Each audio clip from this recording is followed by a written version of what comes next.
But he answered and said unto them, Why do ye transgress the commandments of God by your tradition? For God commanded, saying, Honor thy father and mother, and he that curseth father or mother, let him die the death. But ye say, Whosoever shall say to his father or mother, It is a gift by whatsoever thou mightest be profited by me, and honor not his father or his mother, he shall be free. Thus have ye made the commandments of God of none effect by your tradition.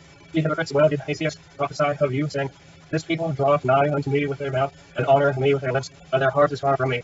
But in vain they do worship me, teaching for doctrines the commandments of men. And he called the multitude and said unto them, Hear and understand, not that which goeth into the mouth defileth a man, and that which goeth out of the mouth that defileth a man. Then came his disciples and said unto him, Knowest thou that the Pharisees were offended after they heard this saying? And he answered and said, Every branch which my heavenly Father hath not planted shall be rooted up. Let them alone, they be blind leaders of the blind. Let the blind lead the blind, both shall fall into the ditch. Then answered Peter and said unto him, Declare unto us this parable. And Jesus said, Are you also yet without understanding?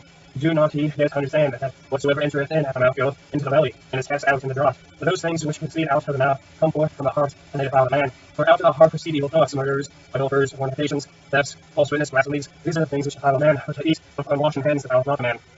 Then Jesus went thence and departed into the coast of Tyre and Sidon.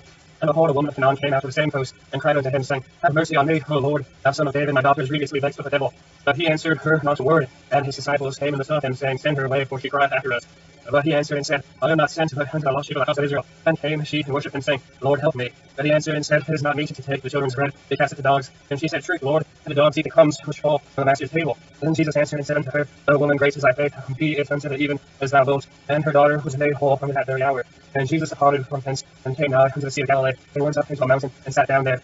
And great multitudes came unto him, having with them those that were lame, blind, dumb, maimed, and many others, and cast them down at Jesus' feet, and he healed them. And so much the multitude wondered when they saw the dumb to speak, the maimed to be whole, the lame to walk, the blind to see, they glorified the God of Israel. Then Jesus called his disciples unto him, and said, I have compassion on the multitude, because they continue with me now 3 days, and have nothing to eat, and I will not send them away fasting, lest they faint in the way. And his disciples said unto him, Whence should we have so much bread in the wilderness, as to fill so great multitude? And Jesus said unto them, How many loaves have ye? And they said, 7, and a few little fishes. And they commanded the multitude to sit down on the ground. And he took the 7 loaves and the fishes, and gave thanks and brake them, and gave to his disciples, and the disciples to the multitude.